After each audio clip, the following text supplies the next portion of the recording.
Welcome to part 9 of Expansion and Empire. Now we're going to take a look at the Mexican-American War.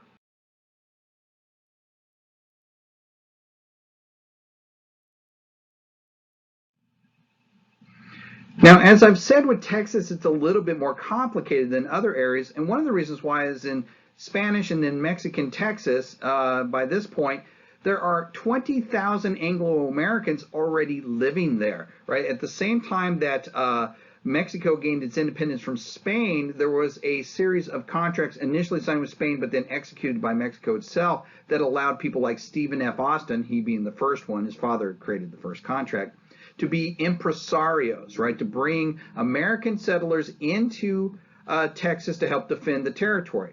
But these settlers, 20,000 along with 1,000 slaves, had a lot of resentment of Mexican rule. Specifically, they resented Mexican taxation.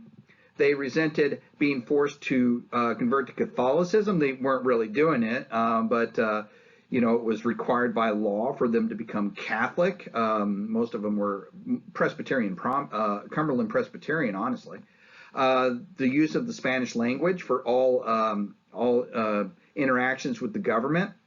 And then finally, the Mexican government began repressing slavery. Now, a lot of these Americans that had come over into Texas had come there to farm cotton. Again, that very labor-intensive, very lucrative industry, though, that requires a lot of slave labor. And so when there'll be efforts to try and end slavery in Mexico, then these Anglo-Americans are going to have this growing resentment that ultimately is going to lead to rebellion against the Mexican government.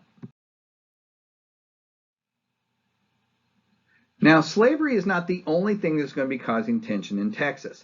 By 1835, the president of Texas was Antonio Lopez de Santa Anna, right? But in 1835, he's going to do something very strange. He ascended to the presidency under the Constitution of 1824. But in 1835, he is going to conduct a military coup against his own government.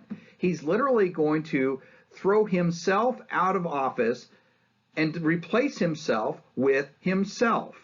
Why would you do this? Well, what he's done here is he's thrown out the presidency and he's replaced himself as dictator of Mexico. This way he can take that Constitution of 1824 and just literally rip it up and ignore it. It's going to cause rebellion in several different Mexican states, right, including Texas. On March 2nd, 1836, Texas is going to declare itself independent. Okay. Now, Antonio Lopez de Santa Anna is going to lead troops into these different states to try and suppress these rebellions, including Texas, right? He rolls into Texas, and this is where we have the famous battle at the Alamo and the massacre at Goliad, right? But ultimately, Santa Anna will be defeated and captured at the Battle of San Jacinto on the 21st of April, 1836. After he is captured, he is forced to sign a treaty called the Treaty of Velasco. The Treaty of Velasco is going to recognize the independence of Texas, but it's also, for the first time, going to clearly declare the southern border of Texas. There's really never been a clear declared southern border. Texas was always Tex-ish as far as the southern border was concerned, right? The Treaty of Velasco is going to say the border is the Rio Grande River. This had never been the declared border of Texas before, but now it will. This, of course, is going to cause some issues later on. This is especially going to be important when the United States brings Texas into the Union, because here's the question that has to be asked. What border do you recognize? As soon as Santa Anna obtained his freedom again, he renounced the Treaty of Velasco. The Mexican government said the Rio Grande has never been the southern border of Texas, and it's actually been the Nueces River, right? So you have two declared borders, one at the Nueces and one further south at the Rio Grande. So when the United States annexes Texas and makes it part of the U.S., which border do you think they're going to recognize? Well, the Rio Grande one, of course. The result is a war between the United States and Mexico, the Mexican-American War. Right, that's going to range pretty much from 1846 until 1848, right, February of 1848. During this time period, right, the United States is going to initially begin moving down south right, under the command of Zachary Taylor, future president of the United States. And then ultimately, they will also invade on the east coast of Mexico at a place called Veracruz, forces the largest amphibious landing in American history until D-Day in World War II, in which these forces, about 12,000 of them, will land under the command of Winfield Scott. Now, ultimately, Mexico City is going to fall. And by the time Mexico City is fallen, Antonio Lopez de Santa Anna, amazingly, is president of Mexico again. He states that, well, we're just going to establish the border at the Nueces. He begins negotiating as if he won. The negotiator, Nicholas Trist, says, hold on a second here, buddy. You're the loser. We will dictate the terms. And Santa Anna will resign the presidency, go back into exile. But what we get out of this is the Treaty of Guadalupe Hidalgo.